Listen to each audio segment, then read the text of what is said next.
Je vais essayer de résoudre les 20 questions de l'examen de qualification du MIT Integration B de 2024.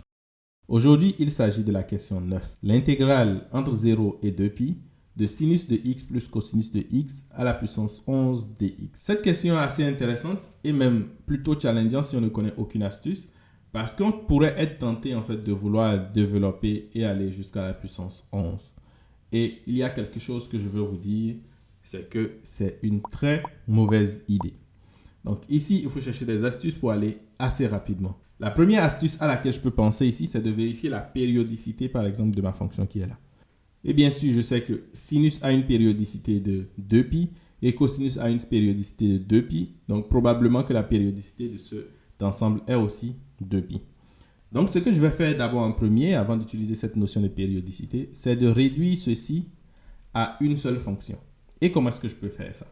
Donc, si j'ai sinus de x plus cosinus de x, c'est égal à racine carrée de 2, facteur de 1 divisé par racine carrée de 2 fois sinus de x, plus 1 divisé par racine carrée de 2 fois cosinus de x.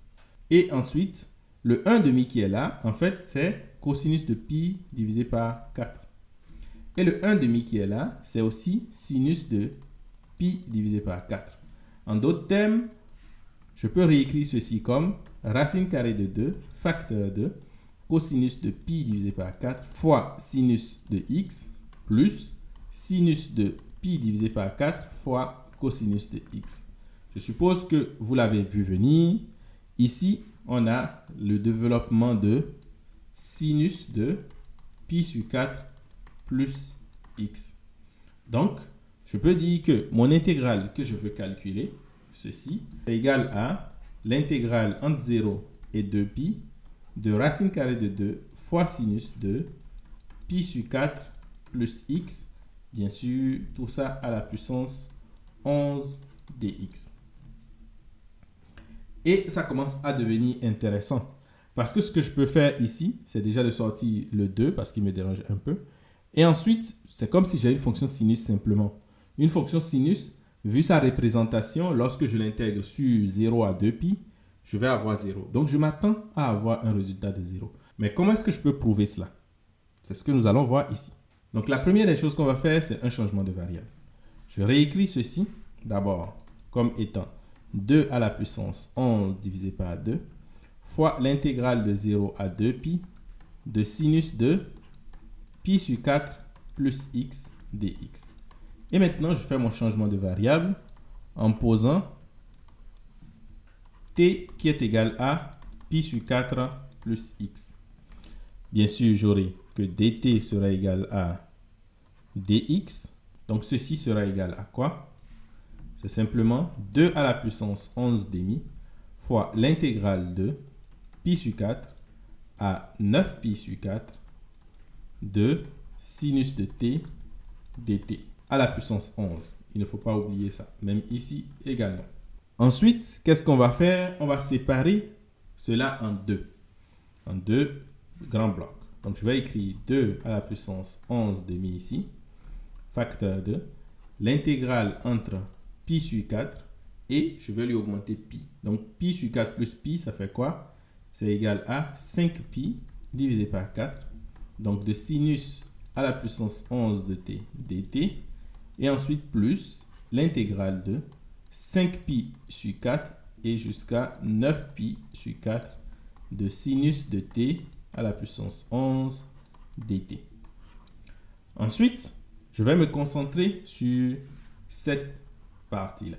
En faisant quoi? En faisant un autre changement de variable. Donc, je vais poser cette fois-ci u qui est égal à t moins pi. Donc, si jamais t est égal à 5pi divisé par 4, alors 5pi divisé par 4 moins pi, ça va me donner pi sur 4 qui est là. Et si je prends 9pi divisé par 4 moins pi, ça va me donner 5pi divisé par 4. C'est ça mon objectif. Donc, je vais remplacer ça ici. D'abord, il faut remarquer que du sera égal à dt, donc il n'y a pas de problème là.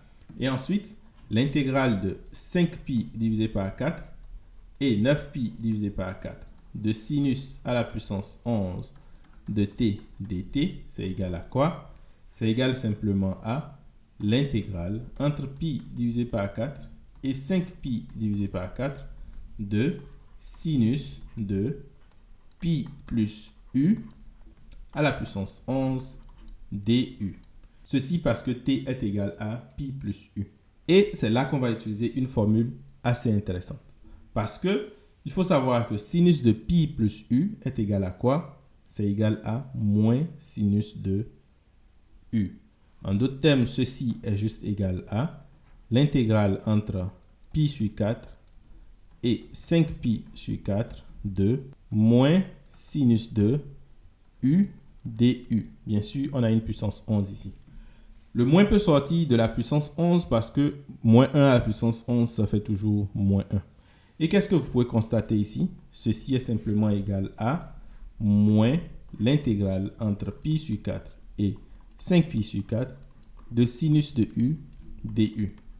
Ceci qui est exactement la même chose que ceci, mais à un moins près. Finalement, mon calcul que je voulais faire, ce serait juste la différence entre ces deux valeurs qui sont exactement les mêmes, ce qui me permet donc d'avoir comme résultat que ceci est égal à 0. Waouh! Est-ce que vous aviez pensé à utiliser cette méthode? Si oui, dites-le moi en commentaire. Alors, êtes-vous prêt pour la question 10? Elle s'affiche juste là.